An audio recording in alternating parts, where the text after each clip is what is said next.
আসসালামু আলাইকুম। কখনো কি এমন কোনো জায়গায় যেতে ইচ্ছে করেছে যেখানে পাহাড় ছুঁয়ে যায় মেঘকে, বাতাসে মিশে থাকে প্রকৃতির ঘ্রাণ, আর চারপাশের নীরবতা আপনাকে শহরের কোলাহল থেকে এক মুহূর্তে দূরে নিয়ে যায়? তাহলে সেই জায়গাটি হতে পারে বাংলাদেশের পাহাড়ি সৌন্দর্যের এক অনন্য ঠিকানা, বান্দরবান। চট্টগ্রাম বিভাগের পার্বত্য চট্টগ্রাম অঞ্চলে অবস্থিত বান্দরবান যেন প্রকৃতির নিজের হাতে আঁকা এক জীবন্ত ছবি। সবুজে ঢাকা পাহাড়, আঁকাবাঁকা পাহাড়ি রাস্তা, মেঘের ভেলা, আর পাহাড় বেয়ে নেমে আসা ঝর্ণার শব্দ, সব কিছু মিলে এখানকার প্রতিটি মুহূর্ত হয়ে ওঠে স্মরণীয়। বান্দরবানের অন্যতম আকর্ষণ নীলগিরি।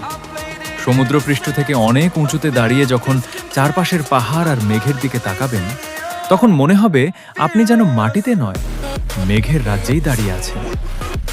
এরপর রয়েছে নীলাচল, চিম্বুক পাহাড়, মেঘলা পর্যটন কেন্দ্র এবং রহস্যে ঘেরা বগা লেক।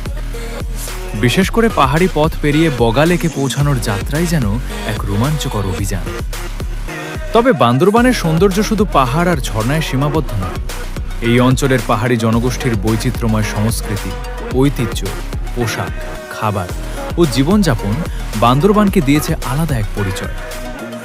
বর্ষায় যখন পাহাড়গুলো নতুন সবুজে সেজে ওঠে আর মেঘ এসে পাহাড়ের গায়ে জড়িয়ে থাকে, তখন বান্দরবানের সৌন্দর্য হয়ে ওঠে আরও মুগ্ধকর। আর শীতের সকালে কুয়াশায় ঢাকা পাহাড় তৈরি করে এক অন্যরকম আবহ।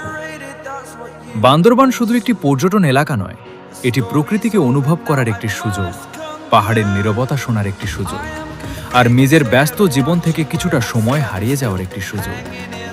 তাই বাংলাদেশের সৌন্দর্য যদি নিজের চোখে দেখতে চান, একবার চলে আসুন বান্দরবানে। কারণ কিছু জায়গা শুধু দেখা যায় না, অনুভব করতে হয়। আর বান্দরবান ঠিক তেমনই একটি জায়গা। Freak out, I've got to see.